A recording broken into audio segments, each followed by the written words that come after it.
À l'ère du numérique, les systèmes informatiques sont au cœur des activités économiques, sociales et personnelles. Cependant, cette dépendance accrue aux technologies expose ces systèmes à diverses menaces. Une des principales préoccupations en cybersécurité est la présence de vulnérabilités dans les systèmes, les réseaux et les applications. Une vulnérabilité en cybersécurité est une faiblesse ou une faille dans un système informatique, un réseau, une application ou un processus qui peut être exploité par un attaquant pour compromettre la sécurité. Ces vulnérabilités peuvent résulter d'erreurs de configuration, de programmation, de mises à jour non effectuées ou même d'erreurs humaines. Lorsqu'elles sont exploitées, elles peuvent permettre à un attaquant d'obtenir un accès non autorisé, de voler des informations sensibles, d'altérer des données ou de perturber des services. Les vulnérabilités en cybersécurité se répartissent en plusieurs catégories principales. Les vulnérabilités logicielles sont parmi les plus courantes et peuvent se manifester de plusieurs façons. Par exemple, l'injection SQL permet à un attaquant d'insérer des commandes malveillantes dans une base de données, tandis que le cross-site scripting, XSS, permet d'injecter du code malveillant dans une page web. Autre exemple, les logiciels non mis à jour peuvent contenir des failles exploitées par des attaquants. Les vulnérabilités réseau concernent les faiblesses dans l'infrastructure de communication entre les systèmes. Voici 3 exemples parmi les plus fréquents. Les ports ouverts, non sécurisés, offrent des points d'entrée potentiels pour les attaquants.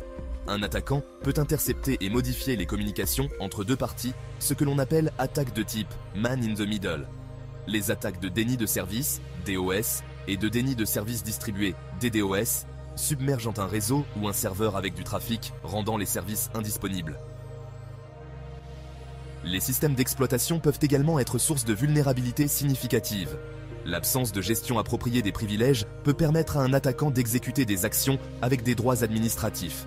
Comme pour les logiciels, les systèmes d'exploitation doivent être régulièrement mis à jour. Les comptes non utilisés ou partagés peuvent représenter un risque si les accès ne sont pas contrôlés. Les erreurs humaines et les manipulations psychologiques sont souvent exploitées par les cybercriminels. L'ingénierie sociale est la technique la plus répandue.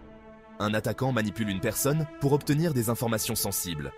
Aussi, le phishing consiste en ce que les utilisateurs soient incités à divulguer des informations sensibles via des emails ou des sites frauduleux.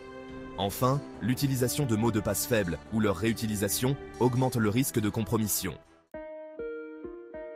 Les vulnérabilités ne concernent pas uniquement les logiciels et les réseaux, mais aussi le matériel informatique.